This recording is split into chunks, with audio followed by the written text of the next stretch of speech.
جہاں تک علمی سفر کا تعلق ہے تو الحمدللہ بچپن سے ہی قرآن کریم کے حفظ کرنے اور قرآن کو یاد کرنے میں ہمارے والدین نے مجھے لگایا، اور الحمدللہ والدین بھی دینی مزاج رکھتے ہیں، تو ایک دینی ماحول گھر میں مجھے ملا اللہ کے فضل سے۔ اپنا حفظ میں نے مکمل گھر میں ہی کیا، یہ شاید سن کر بہت سے لوگوں کو تعجب ہو، گھر میں ہی مکمل حفظ بھی کیا، یہاں تک کہ عالمیت کی ابتدائی تعلیم بھی میں نے گھر میں ہی حاصل کی ہے۔ بعض ہمارے اساتذہ کرام تھے، علماء کرام تھے جو تشریف لایا کرتے تھے گھر میں، اور باقاعدہ 1 to 1 تعلیم دیا کرتے تھے مجھے، اور حفظ بھی اسی طرح مکمل کیا، ابتدائی تعلیم بھی۔ اس کے بعد دارالعلوم ندوۃ العلماء کی طرف رخ کیا تاکہ جو چند آخری سال تھے عالمیت کے انہیں مکمل کیا جائے، اور اس کے بعد عالمیت مکمل کرنے کے بعد تفسیر میں ایک دلچسپی مجھے ہمیشہ رہی قرآن کریم میں، اور اس کی ایک بہت بڑی وجہ ہمارے استاذ محترم نائب محتمم دارالعلوم ندوۃ العلماء ہیں، جناب مولانا عبدالعزیز بھٹکلی صاحب ندوی دامت برکاتہم العالیہ۔ تو وہ اکثر قرآن کے جو تفاسیر جب پڑھایا کرتے تھے ہمیں تفسیر، ایسے بہترین نکات بیان کرتے تھے جس سے قرآن کی تفسیر کو مزید گہرائی سے جاننے کا ایک جذبہ اور ایک شوق اندر پیدا ہوا۔ لہٰذا عالمیت کے بعد میں نے تفسیر اور علوم القرآن میں ہی تخصص کیا، اسپیشلائزیشن کیا، اور اس کے بعد تدریب افتاء بھی ہم نے ندوۃ العلماء سے ہی مکمل کیا، اور ابھی بھی علمی سفر جاری ہے الحمدللہ، اور موت تک انشاءاللہ جاری رہے گا اللہ نے چاہا تو۔ بس یہ مختصر تعارف تھا۔ جزاک اللہ۔ مولانا، یہ جو آپ کا ابھی آپ نے سفر سنایا ہے، اس کے اندر ایسی کون سے چیزیں تھیں جو آپ کو مطلب بار بار موٹیویٹ کرتی تھیں، آپ کو ابھارتی تھی کہ آپ اس سفر کو اور زیادہ آگے بڑھائیں اور اس کے اندر مہارت حاصل کریں؟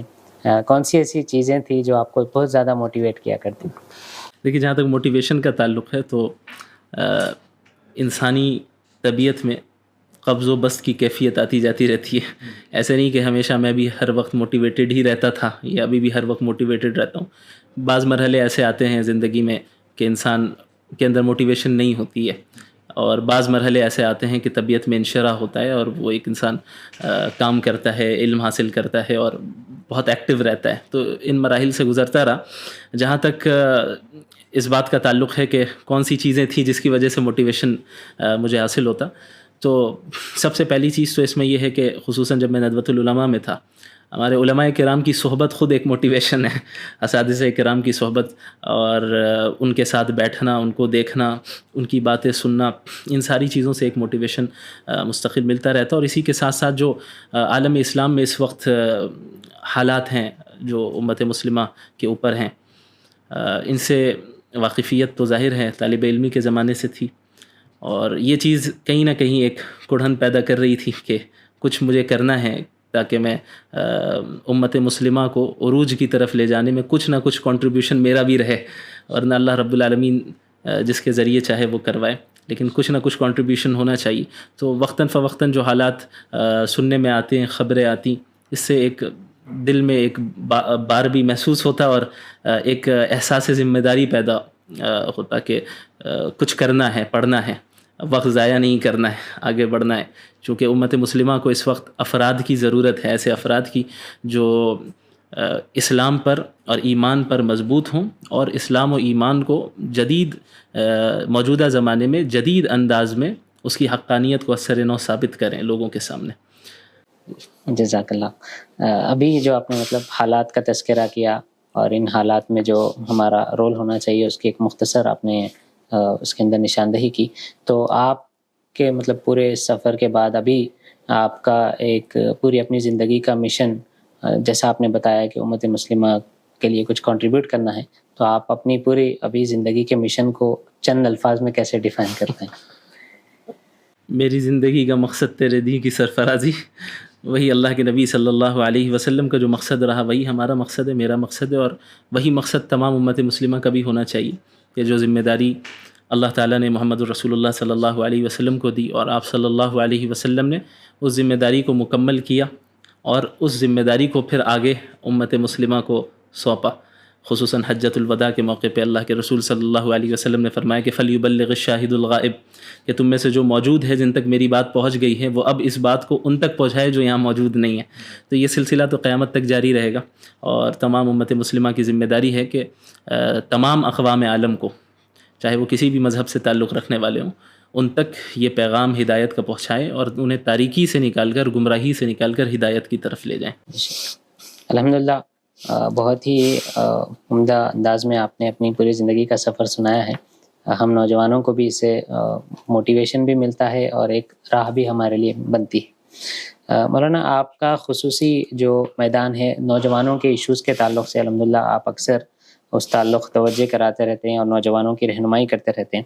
تو ایک ایشو جو عام طور پہ نوجوان محسوس کرتے ہیں کہ تقریباً بزرگ حضرات، چاہے وہ گھر میں ہو، محلے میں ہو یا پھر کسی بھی مسجد میں ہو، وہ عام طور پہ آج کل کے نوجوانوں کو کوستے ہیں کہ نوجوان آج کل کے بالکل بے روی کا شکار ہیں اور وہ صحیح طور پر اپنی زندگی گزار نہیں رہے ہیں۔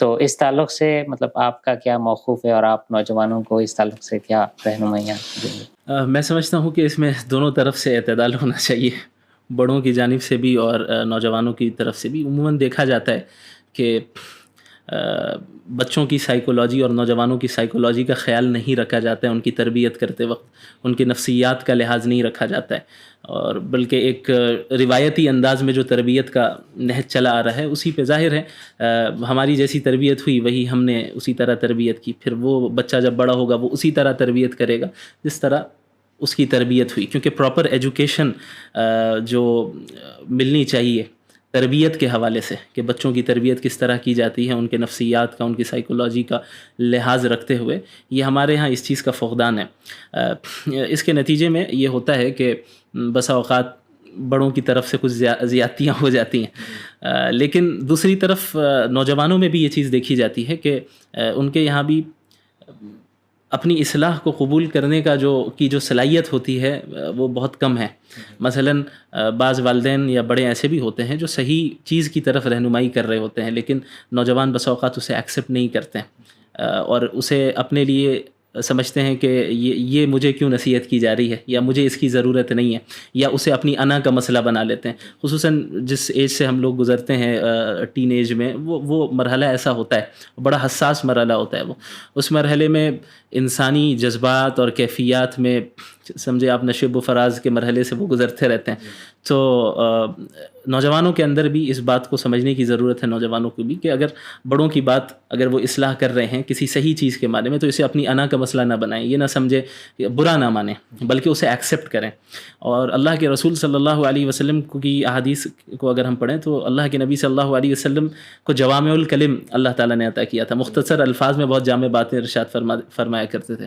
تو ایک ہی حدیث میں آپ سمجھیں کہ دونوں طرف اللہ کے نبی صلی اللہ علیہ وسلم نے دونوں طرف کے لیے ہدایت دے دی۔ آپ نے فرمایا کہ لیس منا من لم یرحم صغیرنا ویوقر کبیرنا، وہ شخص ہم میں سے نہیں ہے جو ہمارے چھوٹوں پر شفقت نہ کرے اور ہمارے بڑوں کی عزت نہ کرے۔ اب آپ دیکھیں اس حدیث میں کیسے اعتدال کی تعلیم دی گئی، یعنی انہیں بھی بتا دیا گیا، بڑوں کو بھی، کہ آپ کو شفقت اور رحمت کا پہلو غالب رکھنا ہے۔ ایسا نہیں ہونا چاہیے کہ ہر چھوٹی موٹی چیز پہ نقد ہو، تنقید ہو، بار بار ان کی اصلاح کی جائے، اس سے نوجوان چڑچڑے ہو جاتے ہیں اور متنفر ہوتے ہیں بڑوں سے۔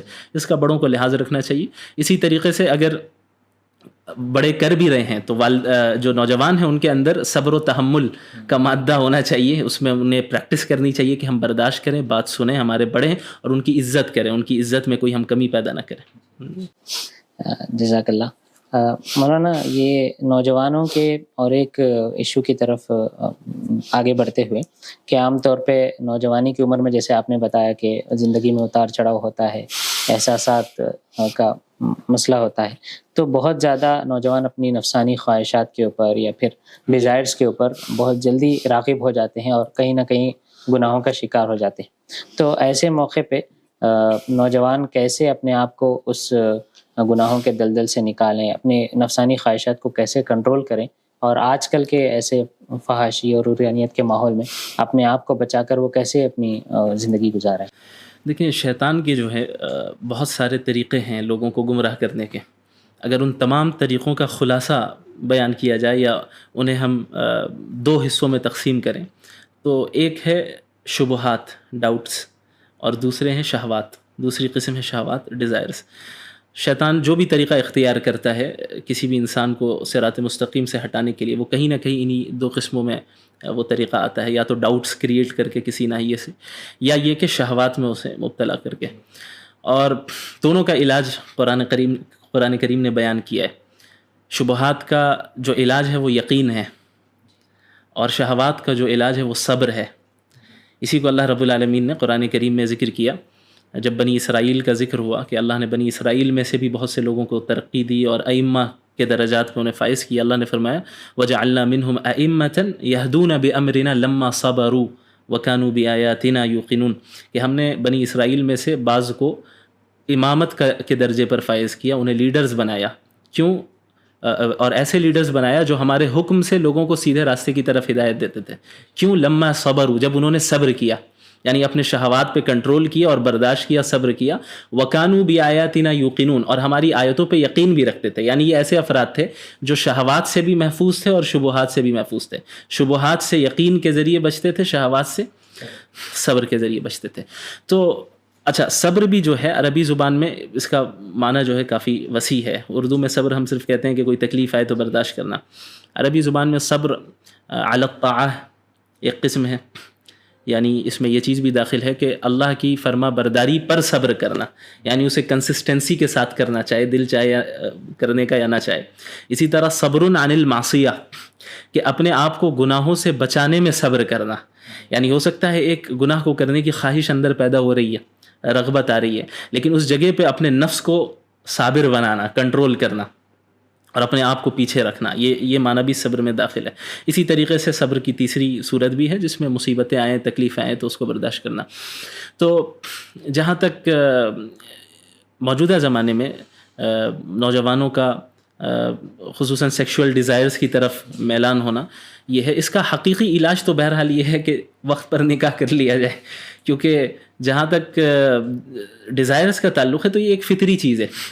اسلام میں رہبانیت نہیں ہے، جیسا کہ بعض مذاہب نے سکھایا لا رہبانیت فی الاسلام، کہ آپ فطرت سے بالکل ہٹ جائیں، کہ اللہ کا تقرب تبھی حاصل ہوگا جب آپ نکاح ہی نہ کریں. یہ کانسیپٹ نہیں. اسی طرح جو دوسری انتہا ہے کہ بھئی اتنی آزادی، اتنی لبرٹی مل جائے کہ جس کے ساتھ چاہے جیسا چاہے، اس کا جسم ہے، اس کی مرضی ہے، یہ دوسری انتہا. اسلام اعتدال کا راستہ سکھاتا ہے، نہ فطرت کو مس کرتا ہے، نہ فطرت کو بے لگام چھوڑتا ہے کہ درندگیت تک انسان پہنچ جائے، بلکہ اعتدال کا راستہ یہ دکھاتا ہے کہ بھئی یہ جو ڈیزائرز ہیں یہ ایک فطری چیز ہے.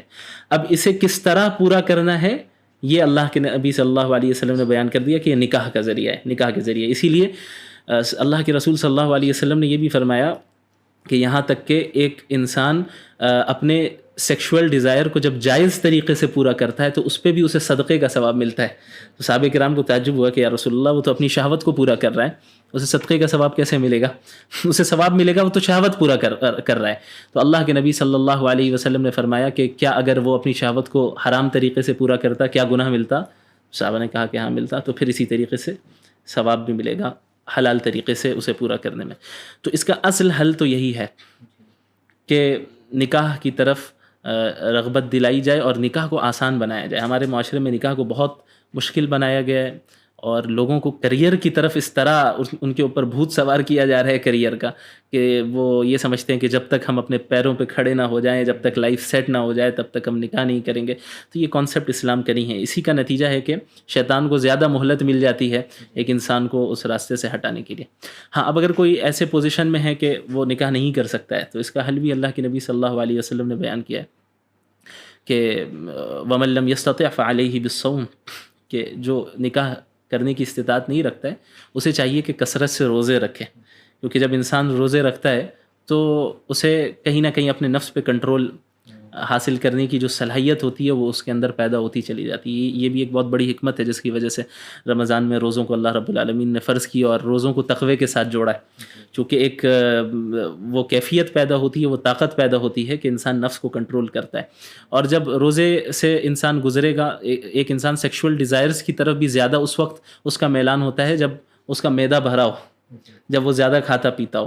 لیکن اگر بھوک لگی ہے، زیادہ نہیں کھاتا ہے، اعتدال کے ساتھ رہتا ہے، تو اتنے ڈیزائرز کی طرف وہ میلان نہیں ہوتا ہے. تو اللہ کا خوف، اللہ کا استحضار، یہ بھی ایک اہم چیز ہے. اور سب سے اہم چیز یہی ہے کہ اگر اللہ کا استحضار رہے تو انسان کیسے بھی حالات میں رہے اللہ پر یقین رہے کہ اللہ دیکھ رہا ہے، کوئی دیکھ رہا ہے یا نہیں دیکھ رہا ہے، اللہ تو دیکھ رہا ہے. اور کوئی بھی عقل مند انسان اپنے چند سیکنڈ یا چند منٹ کی لذت حاصل کرنے کے لیے کیا ہمیشہ ہمیش کی جنت کو چھوڑ سکتا ہے؟ کیا یہ عقل مندی ہے؟ تو جب بھی انسان کے اندر شہوت غالب آئے اسے چاہیے کہ وہ آخرت کو یاد کرے. وہ یہ سمجھ لیں کہ اگر میں نے اس ناجائز طریقے سے اس شہوت کو پورا کیا تو وہ ہمیشہ ہمیش کی جنت مجھ سے چھوٹ جائے گی. اب آپ دیکھیں نا کہ دنیا ہی میں فیوچر پلاننگ کے لیے ہم کتنی قربانیاں دیتے ہیں.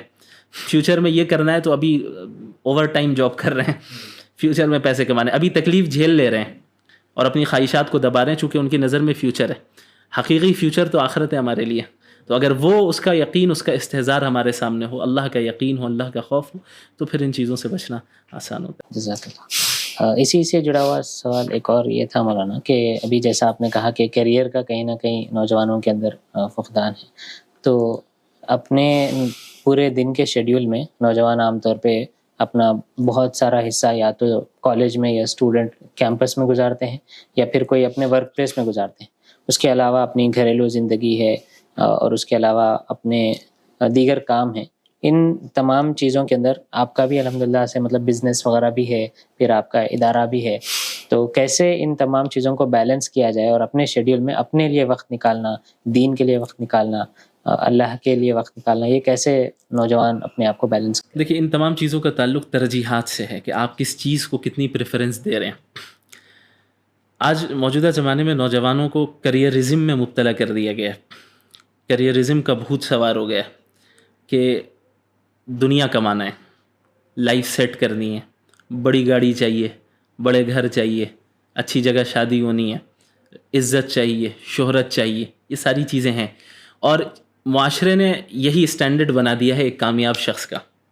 یہاں تک کہ ہمارے گھر والے، ہمارے والدین بھی اس چیز پر تنبیہ کرتے رہتے ہیں کہ بھئی تمہیں یہ کرنا ہے، مارکس کم نہیں آنے چاہیے، یہ جاب لگنی چاہیے، دن رات محنت کرو تبھی لائف سیٹ ہو پائے گی. وہ بیچارہ لائف سیٹ کرتے کرتے اس کی آدھی زندگی یوں ہی چلی جاتی ہے اور پھر آخری جو ایام باقی رہ جاتے ہیں، چند سال رہتے ہیں، اس میں وہ اپنی لائف کا کیا فائدہ اٹھا سکتا ہے. اور جو جوانی کا جو مرحلہ ہوتا ہے جس میں اس کے پاس جسمانی قوت ہوتی ہے، طاقت ہوتی ہے، جس وقت وہ زیادہ بڑے کام کر سکتا تھا، ان ساری چیزوں سے محروم ہو جاتا ہے. اس کی وجہ یہی ہے کہ دنیا کو ہم نے ترجیح دے دی. ہم نے ایک کامیاب انسان کا جو معیار بنایا ہے کامیابی کا، وہ دنیا کو بنایا کہ کامیاب وہ شخص ہے جسے اچھی جاب مل جائے، کامیاب وہ شخص ہے جس کا کریئر سنور جائے، کامیاب وہ شخص ہے جو زیادہ پیسے کما لے، کامیاب وہ شخص ہے جس کی زیادہ عزت ہو جائے، شہرت ہو جائے. لیکن دین اسلام نے کامیابی کا ایک الگ معیار پیش کیا ہے، وہ ہے فمن زحزح عن النار وادخل الجنۃ فقد فاز. حقیقی کامیابی یہ ہے کہ ایک انسان وہ کامیاب ہے جو جہنم سے بچ جائے، جنت میں داخل کر دیا جائے. حقیقی کامیابی یہ ہے. اسی طرح اللہ کے نبی صلی اللہ، اس کا یہ مطلب بھی نہیں ہے کہ ہم دنیا نہیں کمائیں گے اور دنیاوی چیزوں کو اور نعمتوں کو حاصل کرنے کی کوشش نہیں کریں گے، لیکن ہم ان چیزوں کو اعتدال کے ساتھ کریں گے. اسی لیے جب رزق کا ذکر کیا اللہ کے رسول صلی اللہ علیہ وسلم نے، وہاں پہ آپ نے فرمایا کہ اجملوا فی الطلب، کہ رزق حاصل کرنے میں اعتدال اختیار کرو، کیونکہ توکل اور تقدیر بھی تو کوئی چیز ہے. اللہ کے نبی صلی اللہ علیہ وسلم نے فرمایا کہ موت جس طرح انسان کے پیچھے بھاگتی ہے، اس سے زیادہ تیزی کے ساتھ رزق اس کے پیچھے بھاگتا ہے. ایک انسان کی موت اس وقت تک ہو نہیں سکتی جب تک کہ اس کا رزق مکمل نہ ہو جائے. تو جو مقدر میں اللہ نے طے کر دیا ہے وہ رزق تو ہر حال میں ملنا ہے. تو اب اس میں افراط و تفرید سے بچنا ہے. ایسا بھی نہیں کہ بھئی چونکہ تقدیر میں لکھا جا چکا، اب مجھے کچھ کام کرنے کی ضرورت نہیں ہے، بیٹھے رہو گھر میں. یہ طریقہ بھی خلاف شریعت ہے. اور یہ طریقہ کہ تقدیر میں تو ہے لیکن دن رات اپنے آپ کو دنیا کے پیچھے اس طرح لگا دیا ہے اور جاب میں اور دیگر تجارت میں اور اتنے کاموں میں اتنا زیادہ مصروف ہو گئے ہیں کہ دین کا حق تو دور کی بات، اپنے جسم کا حق بھی ادا نہیں کر پا رہے ہیں. آپ کو معلوم ہونا چاہیے کہ مشہور روایت ہے جس میں ایک صحابی رسول مستقل عبادتیں کرتے رہتے، قیام اللیل کرتے، روزے رکھتے. تو ان کی اہلیہ نے شکایت کی اللہ کے نبی صلی اللہ علیہ وسلم کے پاس آ کے. تو اللہ کے رسول صلی اللہ علیہ وسلم نے صحابی رسول کو بلایا، صحابی کو بلا کر یہ کہا کہ ان لجسمک علیک حق و ان لأہلک علیک حق، تمہارے جسم کا بھی تمہارے اوپر حق ہے، تمہارے گھر والوں کا بھی تمہارے اوپر حق ہے. یعنی عبادتوں میں بھی اتنا غلو نہیں ہونا چاہیے کہ تم دوسرے فرائض اور دوسری چیزوں میں وقت نہیں دے پا رہے ہو. اب آپ دیکھیں کتنا اعتدال والا مذہب ہے، ورنہ ایک عام ذہن کے اعتبار سے ہم سوچے بھائی یہ تو کتنی اچھی بات ہے، دن رات عبادت ہو رہی ہے. لیکن اللہ کے نبی نے ہر چیز میں اعتدال قائم کروایا. وَكَذَلِكَ جَعَلْنَاكُمْ أُمَّةً وَسَطًا, ہم نے آپ کو معتدل امت بنا کر ہی بھیجا ہے. تو دنیا کمانے میں بھی اعتدال ہونا چاہیے. تجارت کر رہا ہے بندہ یا جاب کر رہا ہو یا کسی بھی فیلڈ میں ہو, ایک تو فرسٹ جو پرائیورٹی ہونی چاہیے وہ تو سب سے پہلے دین کو ہونی چاہیے. یہ ہے تو باقی سب چیزیں ہیں, باقی ساری چیزوں کی حیثیت سیکنڈری درجے کی, ثانوی درجے کی. سب سے پہلے دین ہے. اگر میری جاب یا میری تجارت کی وجہ سے میرے دین میں خلل پیدا ہو رہا ہے تو یہ اب پرابلم ہے, اس میں فوراً اس کی اصلاح کی ضرورت ہے. اگر اس کو ہم نے جاری رکھا تو پھر بڑے نقصان میں ہم مبتلا ہوں گے. اسی طرح دین میں دنیا کمانے میں, جاب میں, تجارت میں اتنا زیادہ انوالو ہو جانا کہ اپنے لیے وقت نہیں نکال پا رہے ہیں, اپنے گھر والوں کے لیے وقت نہیں نکال پا رہے ہیں. تو ان چیزوں کا افسوس بڑھاپے پہ جا کے ہوتا ہے.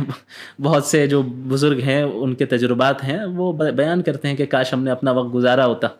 بعض کہتے ہیں کہ بھئی کاش میں نے دنیا ٹریول کی ہوتی, یہ بھی میں نے ایکسپیرینس کیا ہوتا, وہ بھی کیا ہوتا. کیونکہ جب تک لائف سیٹ کر کے فارغ ہو رہے ہیں تب تک جسمانی قوت کمزور ہو گئی. اب ان کاموں کو وہ نہیں کر پا رہے ہیں جن کو وہ کرنا چاہتے تھے. تو اپنے مختصر الفاظ میں کہے تو ٹائم مینجمنٹ کا خیال رکھنا.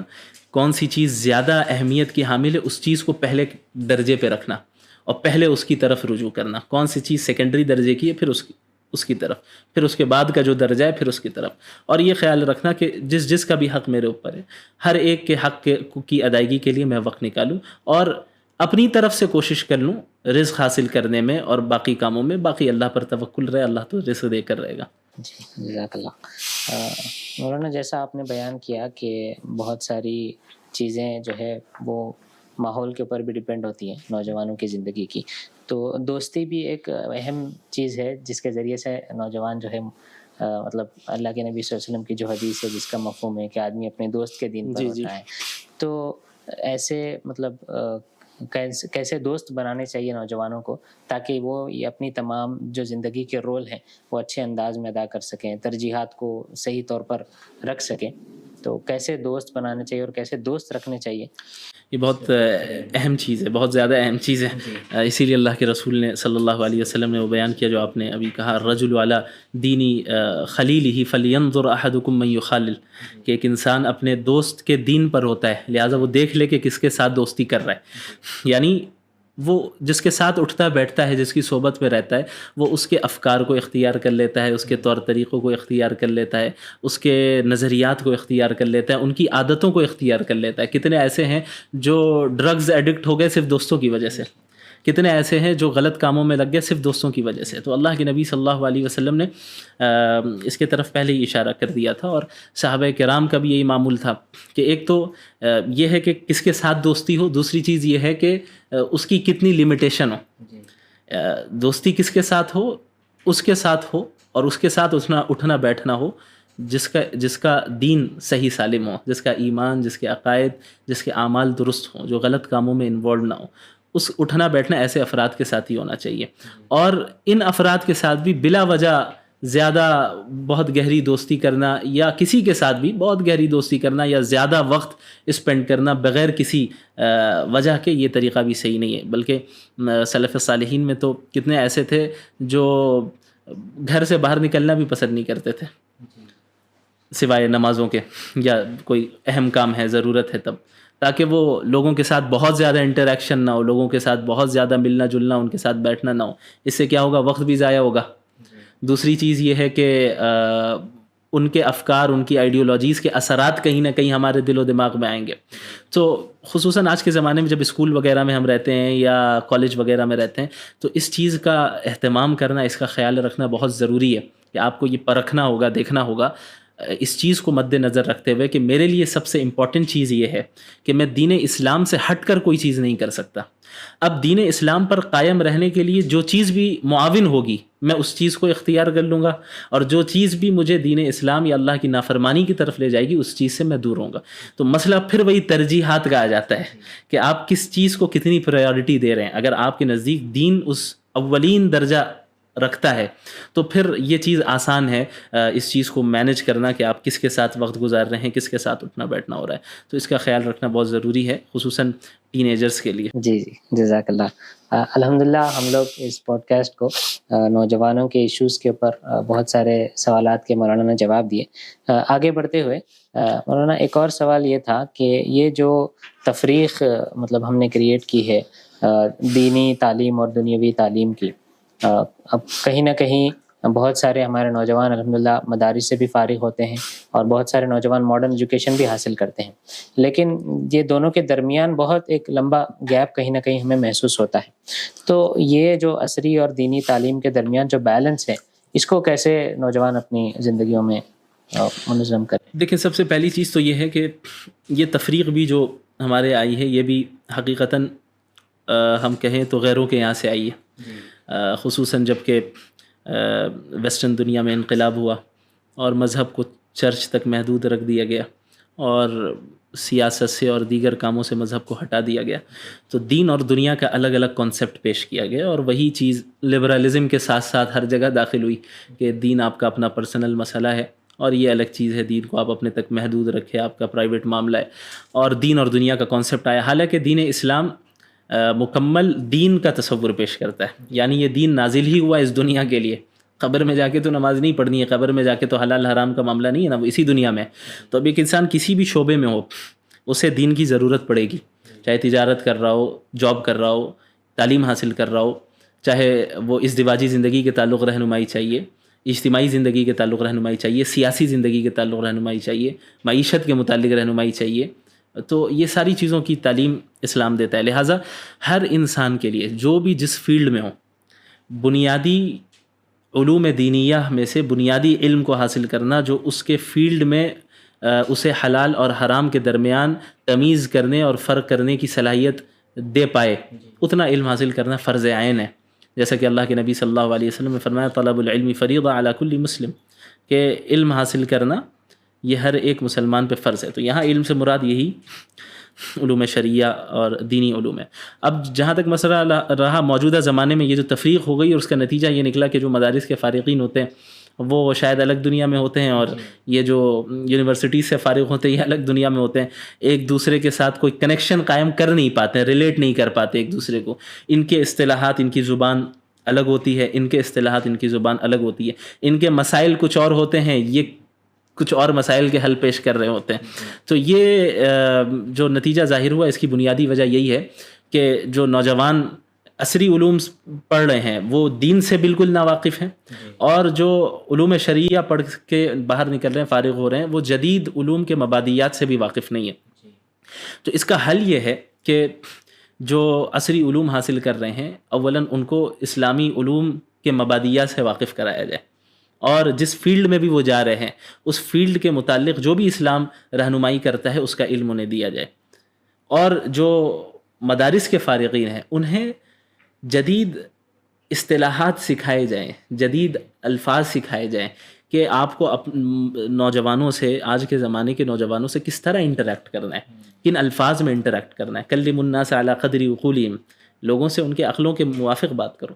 یعنی آپ اگر ایسی باتیں کر رہے ہیں جو انہیں سمجھ ہی میں نہیں آ رہا, وہ اپنے سے ریلیٹ ہی نہیں کر پا رہے ہیں, ظاہر ہے وہ چیز مؤثر نہیں ہوگی. محض ایک رسمی اور ایک رواجی وہ ایک تقریر اور واعظ و نصیحت تو ہو جائے گی, لیکن ایسی واعظ, ایسی نصیحت جو ان کے دلوں کے اندر داخل ہو جائے, وہ ایسے حاصل نہیں ہونے والی. لہٰذا جو مدارس کے فارغین ہیں انہیں بھی عصری علوم کے مبادیات سے کم از کم واقف ہونا چاہیے, اور ماڈرن جو چیلنجز ہیں ان سے واقف ہونا بہت ضروری ہے کہ دنیا میں آخر چل کیا رہا ہے اور کون سے وہ چیلنجز ہیں جن سے موجودہ زمانے کے نوجوان دو چار ہیں, اور پھر ان چیلنجز کا حل اسلام نے کیسے پیش کیا, کہاں پیش کیا ہے.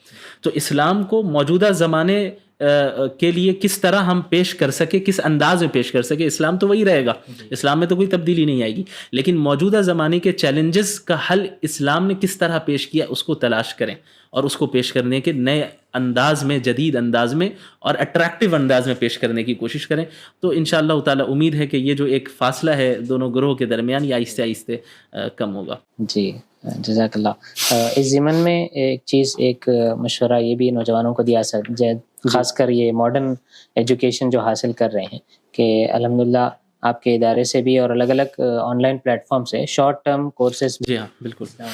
اور ہمارے اس کا مقصد یہی تھا مرکز الوحیین کو اسٹیبلش کرنے کا کہ ایسی تعداد بہت زیادہ ہے جو کالجز میں ہیں یا جاب کر رہی ہیں یا تجارت کر رہی ہے اور اب شوق ہے دین سیکھنے کا، تو اب وہ مدرسے تو نہیں جا سکتی، تو ان کے لیے کوئی سلیوشن نکالنا تھا. اس وجہ سے الحمدللہ ہم لوگوں نے یہ شروع کیا اور کریش کورسز وغیرہ ہم لوگ لاتے ہیں. الحمدللہ. اسی ضمن میں مدارس کے جو طلباء ہیں، خاص کر آپ بھی چونکہ ایک بہت ہی بڑے مدرسے سے فارغ ہیں، تو مدارس کے اندر جو کریکولم فالو کیا جاتا ہے مدارس اسٹوڈنٹس کے لیے، تو وہ اس کے اوپر مطلب آپ کا کیا موقف ہے، اور اس کے اندر ایسی کون سی چیزیں انکلوڈ کرنی چاہیے تاکہ وہ جیسا آپ نے بتایا کہ بنیادی جدیدیت کے مسائل سے وہ لوگ واقف ہو سکیں اور نوجوانوں سے کنیکٹ ہو سکیں؟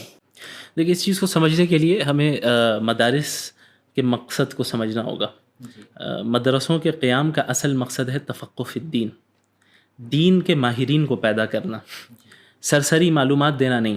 سرسری معلومات تو آپ کہیں سے بھی حاصل کر سکتے ہیں، کسی کے واعظ و نصیحت سن لی آپ نے، کسی کی تقریر سن لی، چند اردو کی کتابیں پڑھ لی، انگلش میں پڑھ لی، وہ آپ کو سرسری معلومات آ گئی. مدارس کا قیام اس لیے نہیں ہوا تھا.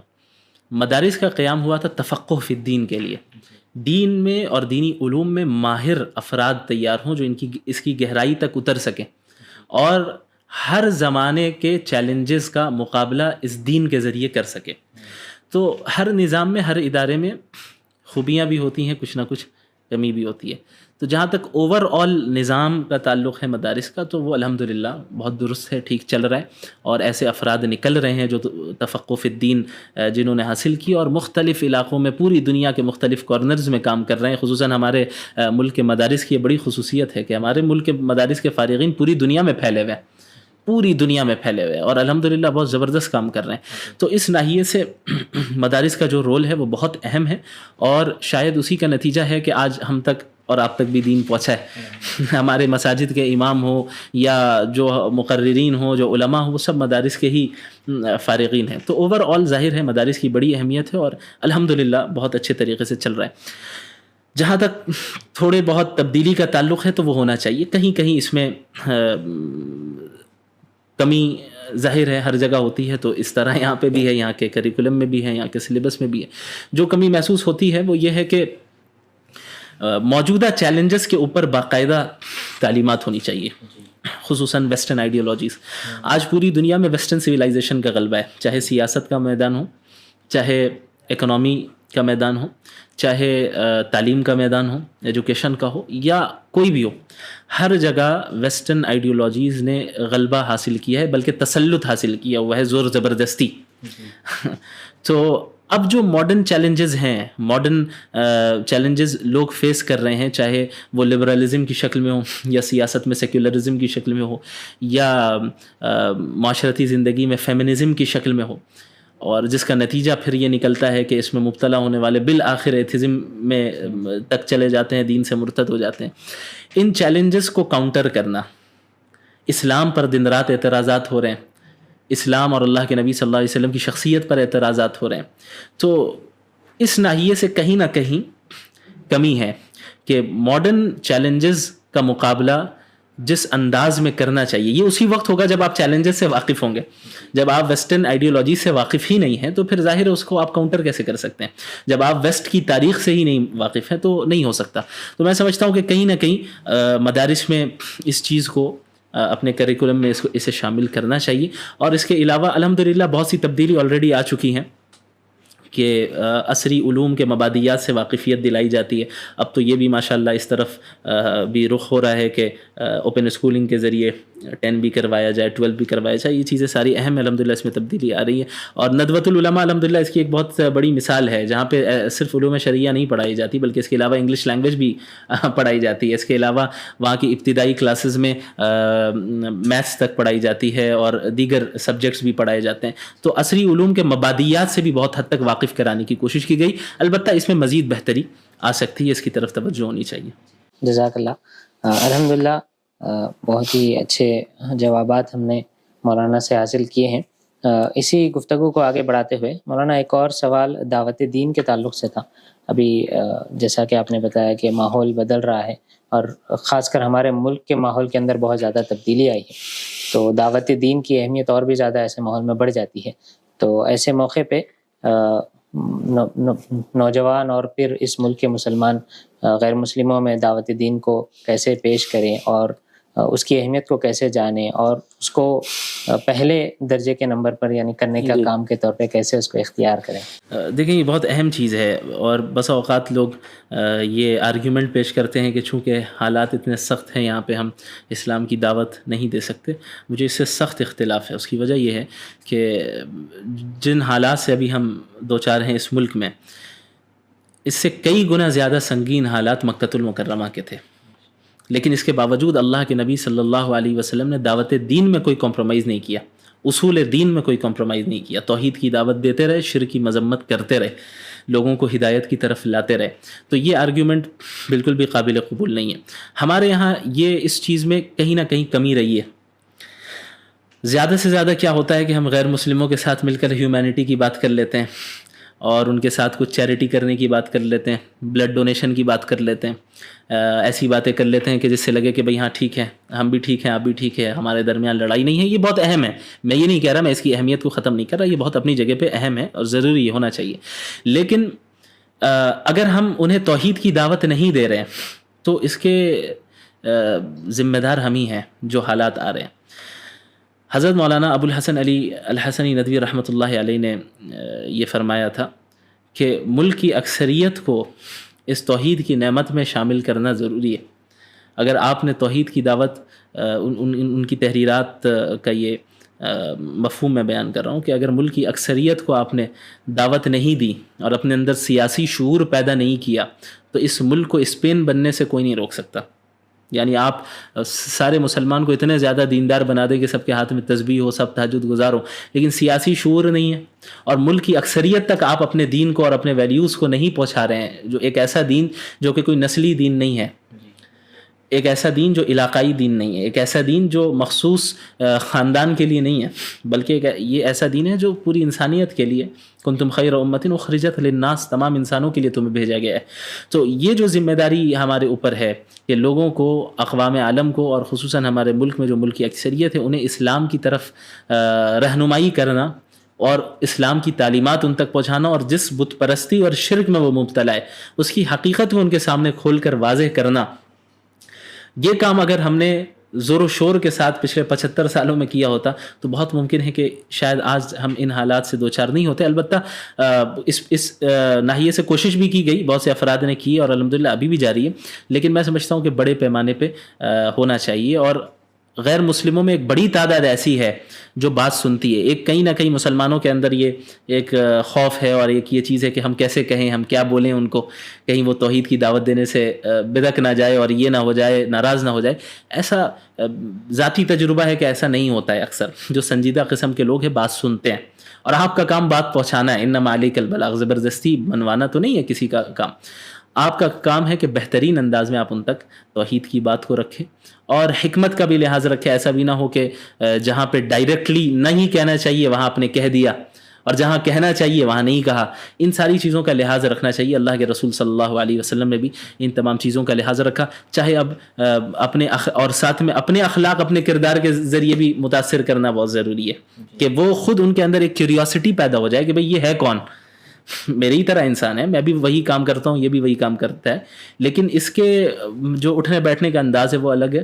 میں فلاں کام بھی کرتا ہوں، یہ اپنی نظریں نیچی رکھتا ہے، یہ ہمارے ساتھ دوسری فلاں چیزوں میں انوالو نہیں ہوتا ہے. تو ان کے اندر کیوریوسٹی پیدا ہو کہ بھئی آپ کے ویلیوز ہے کیا، آپ کن چیزوں کو مانتے ہیں، آپ کا عقیدہ کیا ہے.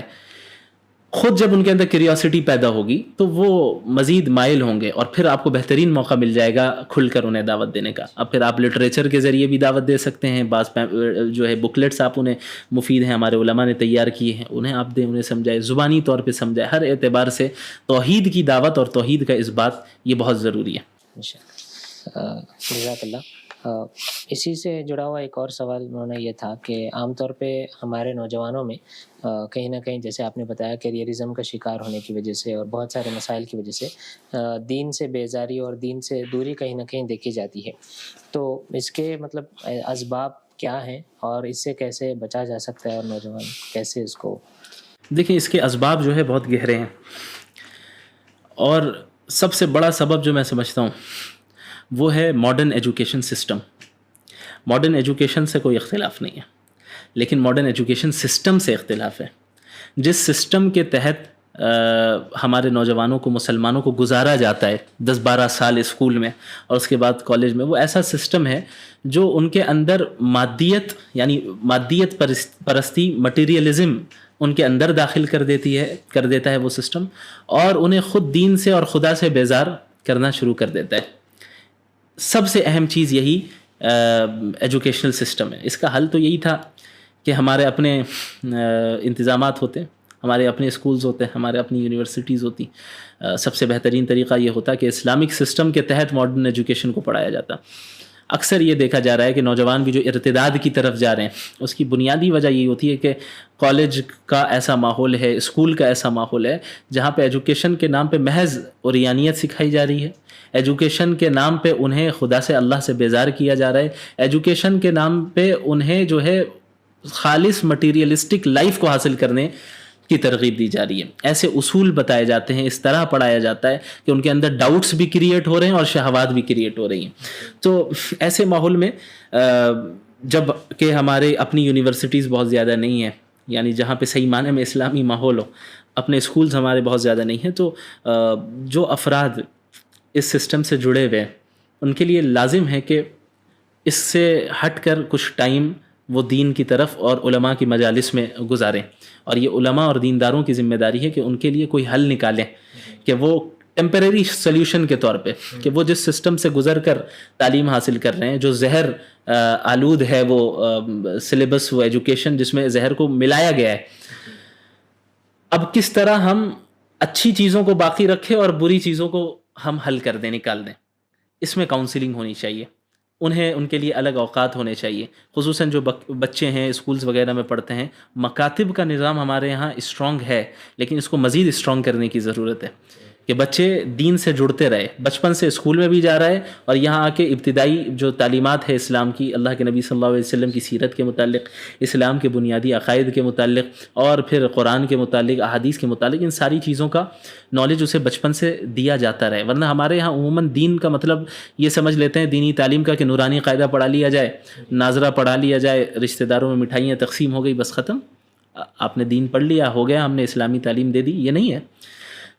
جس عمر میں جتنے اسلامی علم کی ضرورت ہے اسے دینا یہ ہماری ذمہ داری ہے. اب کیا ہوتا ہے کہ بچپن سے نہ اسلامی تربیت ہوئی، نہ اسلامی تعلیم ملی، اور خالص آپ نے ایسے سسٹم میں دے دیا جو اسلام مخالف سسٹم ہے. ظاہر ہے 10-15 سال کے بعد یہی نتیجہ نکلے گا کہ دین کی طرف وہ مائل نہیں ہوں گے. تو اس میں کہیں نہ کہیں کوتاہی والدین کی طرف سے بھی ہے، بڑوں کی بھی طرف سے ہے کہ بچپن سے تربیت کا وہ نہیں رکھا گیا، اور نوجوانوں کی بھی طرف سے ہے. اب اگر تربیت کا انتظام نہیں کیا گیا، آپ کے اندر یہ جذبہ ہونا چاہیے کہ آپ اپنے کریٹر کو پہچانیں اور صحیح سسٹم کو پہچان سکیں. علماء کی طرف خالی اوقات میں رجوع کریں، کوئی ڈاؤٹس ہیں تو علماء سے پوچھیں، اور کسی چیز کو سیکھنا ہے تو علماء سے جانیں، اور اپنے اندر اپنے عقائد، اپنے افکار کو درست کرنے کی کوشش کریں، اپنے ایمان کو مضبوط کرنے کی کوشش کریں. تو سب سے اہم مسئلہ ایمان کا آتا ہے کہ ایمان اگر مضبوط نہیں ہو پا رہا ہے، ایمان پہ محنت نہیں ہو پا رہی ہے، تو لوگ جو ہے اس سسٹم میں اپنے آپ کو قائم یعنی باقی نہیں رکھ پائیں گے دین کے اوپر. جی جزاک اللہ. جیسا آپ نے سسٹم کی بات بیان کی ہے مولانا، تو اس کے اندر بہت سارے نوجوان اور نوجوانوں کے علاوہ دیگر افراد بھی یہ کہتے ہیں کہ ہم اس سسٹم کے تھرو ماڈرن ایجوکیشن حاصل کر رہے ہیں اور اسلام کی جو بنیادی اصول ہے اس کے ہم پابند ہیں، لیکن ہم لبرل رہنا چاہتے ہیں، اور کئی سارے موقعوں پر مطلب اسلامی جو ہدایات ہیں وہ چھوڑ کر مطلب وہ لبرلزم کا کہیں نہ کہیں شکار ہیں. تو ایسے نوجوانوں کے لیے مطلب میں سمجھتا ہوں کہ یہ حضرات شاید لبرلزم کے کانسیپٹ سے واقف حقیقی معنی میں نہیں ہیں. کہ لبرلزم جو باقاعدہ ایک ویسٹرن آئیڈیالوجی ہے جہاں انڈیویجول لبرٹی کے اوپر ہی پورا فوکس کیا جاتا ہے. کہ مثال کے طور پہ ایک انسان، ایک لڑکی حجاب پہننا چاہ رہی ہے تو یہ اس کی لبرٹی، اس کو اس کی اجازت ہونی چاہیے. لیکن دوسری طرف وہی لڑکی اگر حجاب اتارنا چاہ رہی ہے تو اس میں بھی کوئی مذہب رکاوٹ نہیں بن سکتا، یا کوئی حکومت رکاوٹ نہیں بن سکتی، یا کوئی خدا رکاوٹ نہیں بن سکتا.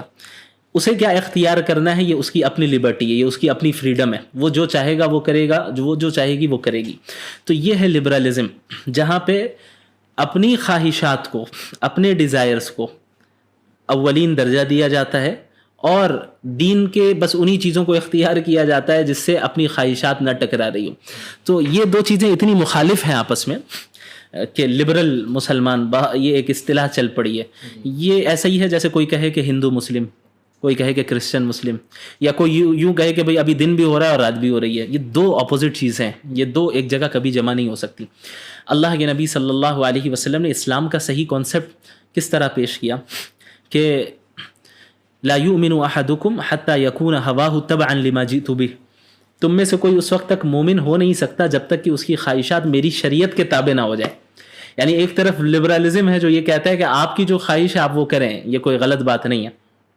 دوسری طرف اسلام ہے، وہ کہتا ہے آپ انہی خواہشات پہ عمل کر سکتے ہیں جو کہ جائز ہیں، باقی وہ خواہشات جو اسلام سے اور شریعت سے ٹکرا رہے ہیں ان خواہشات پر آپ عمل نہیں کر سکتے، بلکہ آپ کو وہاں اپنے آپ کو اللہ کے حوالے کرنا ہوگا، سرنڈر کرنا ہوگا. اور مسلم کہتے ہی ہیں اسے جو اپنے آپ کو زندگی کے ہر پہلو میں اللہ کے حوالے کر دے، سرنڈر کر دے. تو اب ایک شخص یہ کہے میں نے اپنے آپ کو اللہ کے سرنڈر بھی کر دیا اللہ کے سامنے، اور لیکن مجھے میرا جی جو چاہتا ہے مجھے وہ کرنا ہے، تو یہ مطلب اسلام یہ نہیں ہے. اور اللہ کے نبی صلی اللہ علیہ وسلم پر جو آیتیں نازل ہوئیں قرآن کریم میں، اس کا ذکر ہے افرأیت من اتخذ الہہ ہواہ، کہ آپ نے ایسے شخص کو دیکھا ہے جس نے اپنی خواہشات کو ہی اپنا خدا بنا لیا ہے. اس آیت کو پڑھ کے لگتا ہے کہ شاید موجودہ لبرلز کی ہی بات ہو رہی ہوتی ہے، جہاں پہ خواہشات نفس کو اور انسانی ڈیزائرز کو اصل اہمیت دی گئی، انڈیویجولزم میں انہیں مبتلا کیا گیا کہ آپ جو چاہتے ہیں وہ کریں، اس میں کوئی حرج کی بات نہیں. تو لبرل مسلم کوئی کانسیپٹ نہیں ہے، یا تو لبرل یا تو مسلم. جی جزاک اللہ. اسی پہلو میں ایک اور رخ یہ بھی دیکھا جاتا ہے کہ کچھ نوجوان اپنے آپ کو رہبانیت کا شکار کر لیتے ہیں، یعنی مسجد کی حد تک اپنے کو محدود کر لیے، اپنے آپ کو گھر کی حد تک محدود کر لیے، صرف مطلب قرآن اور حدیث کی وہ تعلیم حاصل کر رہے ہیں لیکن باہر کے ماحول سے بالکل وہ کٹ چکے ہیں. تو ایسے نوجوانوں کے لیے مطلب کیا رہنمائی ہے؟ دیکھیے، اگر حقیقی معنی میں دیکھا جائے تو دین اصلاً وہ ہے جو محمد الرسول اللہ صلی اللہ علیہ وسلم نے سکھا دیا ہے، اور صحابہ کرام کو جس نہج پر انہوں نے ان کے معاشرے کو قائم کیا. ہم صحابہ کرام کو دیکھتے ہیں کہ وہ دین کو سب سے فرسٹ پریورٹی بھی دیتے اور ساتھ میں دنیا بھی کماتے، تجارت بھی کرتے، مزدوری بھی کرتے. کتنے صحابہ ایسے گزرے ہیں جو مالدار تھے بہت، حضرت عثمان رضی اللہ عنہ ہیں، اس کے علاوہ دیگر کئی صحابہ کرام رہے، تجارت کیا کرتے، بڑی بڑی تجارت رہتی، دنیاوی اسکلز حاصل کرتے، دنیا کے فنون سے مہارت وہ حاصل کرتے. ظاہر ہے یہ جو دین بھیجا گیا ہے یہ محض کسی مسجد کے کونے میں بیٹھ کے ہاتھ میں تسبیح لے کے اللہ اللہ کرنے کے لیے نہیں بھیجا گیا، صرف اس لیے نہیں بھیجا گیا. یہ تو اللہ اللہ کرنا یہ تو بنیادی مقصد ہے، لیکن صرف یہیں تک دین محدود نہیں ہے.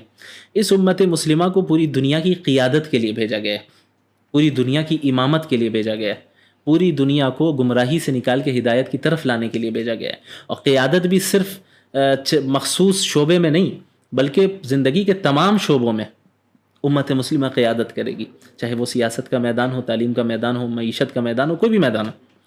تو جب ایک امت کو قائد بنا کر بھیجا گیا ہے اور وہ امت دنیاوی چیزوں سے واقفیت ہی نہیں رکھ رہی ہے، یا وہ افراد جو دنیاوی چیزوں سے بالکل ناواقف ہیں، کیا وہ دنیا کے اقوام کی قیادت کر سکتے ہیں؟ نہیں کر سکتے. تو ٹھیک ہے جو عبادت کر رہے ہیں آپ اپنے حد تک، تو آپ نے نیک اعمال آپ نے جاری رکھا اور بہت اچھا کام کر رہے ہیں، لیکن بحیثیت مسلم آپ کا کام صرف یہ نہیں ہے کہ محض آپ خود اپنے آپ کو ہدایت پر قائم رکھیں، بلکہ آپ کا کام یہ ہے کہ پوری انسانیت کو گمراہی سے نکال کے ہدایت کی طرف، ہر شعبے میں ہدایت کی طرف لانا. تو اس کے لیے مختلف چیزوں سے واقفیت ضروری ہے، لوگوں کے ساتھ ملنا بھی ایک حد تک ضروری ہے تاکہ مسائل حل کیے جا سکے، دنیاوی چیزوں سے واقفیت ضروری ہے، دنیاوی حالات سے واقفیت ضروری ہے، ان چیزوں کا حل کس طرح ہم پریکٹیکلی پیش کریں ان تمام چیزوں کی ضرورت ہے. لوگوں کے کیا حقوق ہیں، والدین کے کیا حقوق ہیں، پڑوسیوں کے کیا حقوق ہیں، دوستوں کے کیا حقوق ہیں، مسلمانوں کے کیا حقوق ہیں، ان تمام چیزوں کو جب ہم جانیں گے تو پھر ایک انسان کسی کونے میں بیٹھ کے ہر وقت رہ ہی نہیں سکتا. اسے تو پورا وقت اس کا گزرے گا ان حقوق کی ادائیگی میں، اللہ کے حقوق کی ادائیگی میں، بندوں کے حقوق کی ادائیگی میں، اپنے نفس کے حقوق کی ادائیگی میں. تو کمپلیٹ اسلام کو فالو کرنے کی ضرورت ہے، وہ کمپلیٹ اسلام جو کہ محمد الرسول اللہ صلی اللہ علیہ وسلم نے جس طرح پیش کیا. جی جزاک اللہ. اس ضمن میں ایک اور سوال یہ تھا کہ ہمارے پاس الحمدللہ ملک کے اندر بہت سارے علماء کرام موجود ہیں اور ہمارے نوجوان بہت زیادہ ان سے استفادہ بھی کرتے ہیں. ابھی اس سوشل میڈیا کے دور میں الحمدللہ الگ الگ علماء کرام کے تقاریر وغیرہ بھی سنتے ہیں اور الگ الگ مجالس میں بھی بیٹھتے ہیں. لیکن وہ جب تقریر ہم ویڈیو دیکھتے ہیں کہ ریل کی شکل میں ہو یا پھر سوشل میڈیا پر ہو اس وقت میں، اور جب ہم مسجد میں بیٹھتے ہیں تب ایک روحانیت کی کیفیت نوجوانوں کے اندر محسوس ہوتی ہے. لیکن جیسا ہی وہ باہر کے ماحول کے اندر جاتے ہیں تو وہ روحانیت کی کیفیت باقی نہیں رہتی. تو اس کو کیسے برقرار رکھا جائے اور اپنی زندگی؟ دیکھیں یہ معاملہ سب کے ہی ساتھ رہتا ہے کہ روحانیت میں اور جو استحضار ہے آخرت کا، جنت کا، جہنم کا، اس میں کمی زیادتی ہوتی رہتی ہے ماحول کے اعتبار سے. یہ معاملہ صحابہ کرام کے ساتھ بھی ہوتا تھا. اللہ کے نبی صلی اللہ علیہ وسلم کی مجلس میں جو ایمانی کیفیت اور استحضار کی کیفیت ہوتی وہ الگ ہوتی، اور باہر اس کیفیت میں کمی زیادتی ہوتی رہتی. بعض صحابہ کرام آئے بھی تھے اللہ کے نبی صلی اللہ علیہ وسلم کے پاس اس مسئلے کو لے کر. تو بنیادی چیز یہ ہے کہ جہاں تک روحانیت کا تعلق ہے ہمیں اپنے دن بھر کے اسکیڈیول کو بھی دیکھنا ہوگا. بسا اوقات نماز بھی پڑھ رہے ہوتے ہیں، ایکٹیویٹیز بھی کر رہے ہوتے ہیں، دین کا کام بھی کر رہے ہوتے ہیں، لیکن پھر بھی اندر سے ایک روحانیت نہیں آتی. اس کی وجہ یہ ہے کہ ہم جن کاموں کو کر رہے ہوتے ہیں محض رسمن کر رہے ہوتے ہیں، اس میں روح نہیں ہوتی ہے. اس استحضار کے ساتھ ہم نماز نہیں پڑھ رہے ہوتے، اس خشوع اور اس خضوع کے ساتھ نماز نہیں پڑھ رہے ہوتے، اس یقین کے ساتھ نماز اور ایکٹیویٹیز کو ہم انجام نہیں دے رہے ہوتے جس یقین کے ساتھ کرنا چاہیے. تیسری چیز یہ ہے کہ روحانیت محض معذرت کے ساتھ صرف ویڈیوز وغیرہ دیکھنے سے نہیں آئے گی. جو روحانیت ہے یہ اہل اللہ کی صحبت اختیار کرنی پڑتی ہے. صحابہ کرام نے رسول اللہ صلی اللہ علیہ وسلم کی صحبت اختیار کی، تابعین نے صحابہ کی صحبت اختیار کی، تابعین نے تابعین کی صحبت اختیار کی. تو علم ہے، تربیت ہے، روحانیت ہے، یہ ساری چیزیں اہل اللہ کے ذریعے حاصل ہوتی رہی. موجودہ زمانے میں جہاں آج سوشل میڈیا کا دور ہے اور خصوصاً کمیونیکیشن بہت آسان ہو گیا ہے، جہاں اس کے بہت سے فوائد ہیں، ایک بہت نقصان یہ ہے کہ لوگوں سے بہت حد تک کٹ گئے ہیں. ہر چیز صرف آن لائن ہی چاہ رہے ہیں، تو ہر چیز آن لائن نہیں ملے گی. روحانیت حاصل کرنے کے لیے صحبت اختیار کرنی ہوگی اہل اللہ کی، ایسے علماء کی جو تزکیہ نفس کرتے ہیں اور ان کا نفس بھی تزکیہ ہو چکا ہے اس کا اور وہ کرتے بھی ہیں، ان کی صحبت. اسی لیے انبیاء علیہ الصلوۃ والسلام کی جہاں بعثت کا ذکر ہوا، محمد الرسول اللہ صلی اللہ علیہ وسلم کی بعثت کا جہاں پہ ذکر ہوا، تو جن مقاصد کو بیان کیا گیا وہاں پہ ایک مقصد ویزکیہم بھی بیان کیا گیا. یتلو علیہم آیاتی، قرآنی آیتوں کو پڑھ کر تلاوت کر کے سناتے ہیں. ویعلمہم الکتاب والحکمہ، کتاب و حکمت کی تعلیم دیتے ہیں. ویزکیہم، ان کا تزکیہ کرتے ہیں. معلوم ہوا کہ تعلیم کتاب و حکمت الگ چیز ہے، تزکیہ الگ چیز ہے. تو اگر ہم یہ سمجھ رہے ہیں کہ محض انفارمیٹیو ویڈیوز دیکھ کر یا محض ایسی مجلس میں بیٹھ کر جہاں ہمیں دین کے متعلق علم ہو جائے یا محض چند کتابوں کو پڑھ کے ہمارا تزکیہ بھی 100% ہو جائے، ایسا نہیں. اگر ایسا ہوتا تو پھر ویزکیہم الگ سے بیان نہیں کیا جاتا. تو معلوم ہوا کہ تزکیہ نفس ایک مستقل ایک شعبہ ہے جس میں ذکر و اذکار کی کثرت، ایمان پر محنت، علماء اور اہل اللہ کے مجالس میں شرکت، جو صحیح معنی میں علماء حق ہیں اور صحیح معنی میں جن کے عقائد صحیح ہیں اہل اللہ میں سے، جو حقیقی معنی میں اہل اللہ ہیں، ان کی صحبت اختیار کرنا، ان کے پاس بیٹھنا، ان کی باتیں سننا، ان سے فوائد حاصل کرنا. اپنے اندر جو کوتاہی ہے، ہمارے دلی جو امراض ہیں، کیا کیا خرابی ہمارے نفس کے اندر ہے، اس کو سمجھنا، پہچاننا، پھر اس کا علاج تلاش کرنا. اس پہ مستقل ایک محنت ہونی چاہیے. جس طرح علم کو عام کرنے کی مستقل محنت ہوتی ہے، ویسے ہی تزکیہ نفس کی ایک مستقل محنت ہونی چاہیے اور ہوتی ہے. لہٰذا جب ہم ان دونوں چیزوں کو جمع کریں گے، علماء کی مجالس میں بھی شرکت کر رہے ہیں، علم بھی حاصل کر رہے ہیں، تزکیہ نفس بھی کر رہے ہیں، تو اللہ نے چاہا تو وہ انشاءاللہ خود بخود وہ روحانیت کی جو کیفیت مفقود ہے وہ انشاءاللہ پائی جائے گی. جزاک اللہ. الحمدللہ ایک تفصیلی گفتگو ہماری جاری ہے مولانا کے ساتھ. ابھی ایک آخری سوال لیتے ہوئے ہم انشاءاللہ اس پوڈ کاسٹ کے اختتام کی طرف پہنچائیں گے. مولانا ابھی جو ملک کے حالات ہیں، کہیں نہ کہیں مسلمان مطلب سپریس کیے جا رہے ہیں، اوپریس کیے جا رہے ہیں، اور ایک ڈر کی کیفیت کہیں نہ کہیں کچھ مسلمانوں کے اندر پائی جاتی ہے. تو ایسے ماحول میں، ایسے مسائل میں اگر مسلمان اٹھ کر اپنی آواز بلند بھی کرتے ہیں تو کہیں نہ کہیں ان کی آواز کو دبانے کی کوشش کی جا رہی ہے. تو ایسے ماحول میں ہم کیسے نوجوانوں کو ابھاریں کہ وہ اپنے آپ میں دین میں مطلب عمل بھی کریں اور ساتھ میں لوگوں تک یعنی حق بات کو پہنچائیں؟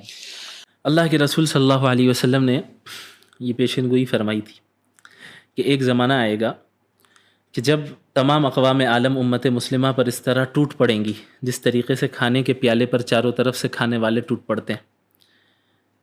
صحابہ کرام کو تعجب ہوا اور سوال کیا کہ یا رسول اللہ کیا ہماری تعداد اتنی کم ہوگی؟ آپ صلی اللہ علیہ وسلم نے فرمایا کہ نہیں، تمہاری تعداد بہت ہوگی، لیکن تم سیلاب کی جھاگ کی مانند ہوگے، اور تمہارے دشمنوں کے دلوں سے اللہ خوف نکال دے گا، تمہارا رعب نکال دے گا، اور تمہارے دلوں میں وہن ڈال دے گا. صحابہ کرام نے پوچھا کہ وہن کیا ہے؟ آپ صلی اللہ علیہ وسلم نے فرمایا کہ حب الدنیا و کراہیت الموت، دنیا کی محبت اور موت کا ڈر. دنیا کی محبت اور موت کا ڈر، یہ دو چیزیں ایسی بیماری ہیں جن کے نتیجے میں آج امت نہ متحد ہو پا رہی ہے، نہ دین کے لیے قربانی دینے کا جذبہ رکھتی ہے. اللہ تعالیٰ نے صاف یہ قرآن کریم میں ارشاد فرما دیا وَأَطِيعُوا اللَّهَ وَرَسُولَهُ وَلَا تَنَازَعُوا، اللہ اور اس کے رسول کی اطاعت کرو اور آپس میں لڑائی جھگڑے نہ کرنا، متحد رہنا.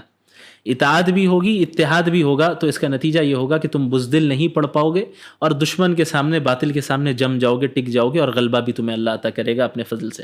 لیکن اگر تمہارے اندر اتحاد نہیں ہے اور اللہ اس کے رسول کی اطاعت نہیں ہے، دنیا کی محبت داخل ہو گئی ہے، موت کا ڈر داخل ہو گیا ہے، تو پھر تم بزدل پڑ جاؤ گے اور پھر باطل کے سامنے ٹک نہیں سکتے، تمہاری ہوائیں اکھڑ جائیں گی، پھر حق بول نہیں پاتے. تو آج ہمارے یہاں جو اس چیز میں کمی پائی جاتی ہے، اس چیز میں سمجھتا ہوں اس کی بنیادی وجہ یہی ہے کہ ہم نے دنیا کو ہر چیز پہ ترجیح دے دی. ہمارے دلوں میں دنیا کی محبت بہت آ گئی ہے، ہم اپنے کمفرٹ زون سے باہر نہیں نکلنا چاہتے.